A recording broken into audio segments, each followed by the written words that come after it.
Assalamualaikum warahmatullahi wabarakatuh. Halo teman-teman, perkenalkan nama saya Nurul Utami dan rekan-rekan saya Sinta Nurul Fauziah, M. Latif Hendriawan, dan M. Cahya Nugraha dari kelompok 3 akan menjelaskan tentang kelainan retrogresif. Untuk mempersingkat waktu, mari kita mulai. Kelainan retrogresif.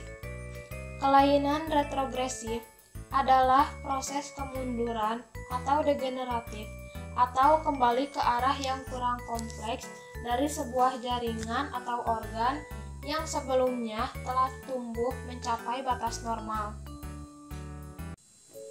Kematian sel. 1. Apoptosis adalah kematian per sel.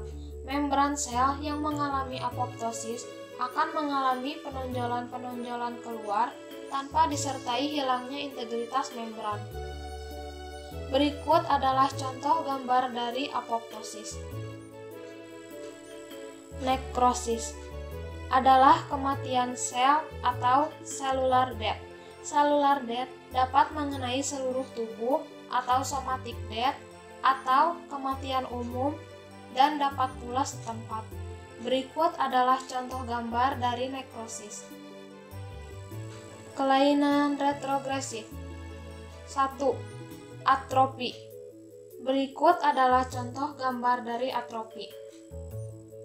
2. Degeneratif dan infiltrasi. Berikut adalah contoh gambar dari degeneratif dan infiltrasi. 3. Nekrosis.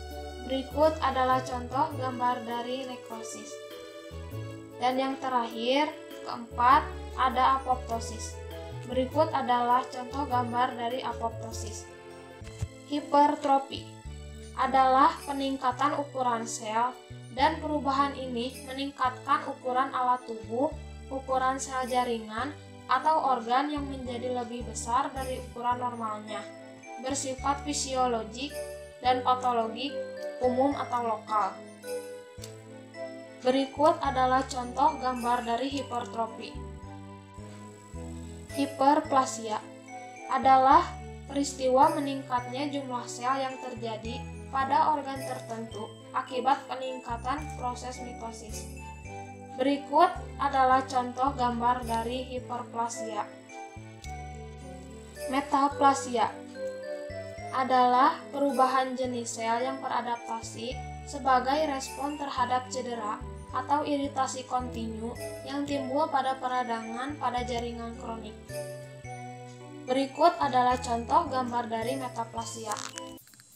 Displasia adalah perkembangan sel atau jaringan yang tidak normal, tetapi belum tentu bersifat kanker. Displasia juga bisa diartikan sebagai tahapan perkembangan sel yang sifatnya berada di antara sel sehat dan sel kanker. Berikut adalah contoh gambar dari displasia. Atrofi adalah kondisi ketika jaringan otot mengecil atau menyusut. Berikut adalah contoh gambar dari atrofi. Oke teman-teman, sekian penjelasan tentang kelainan retrogresif. Semoga bermanfaat ya. Wassalamualaikum warahmatullahi wabarakatuh.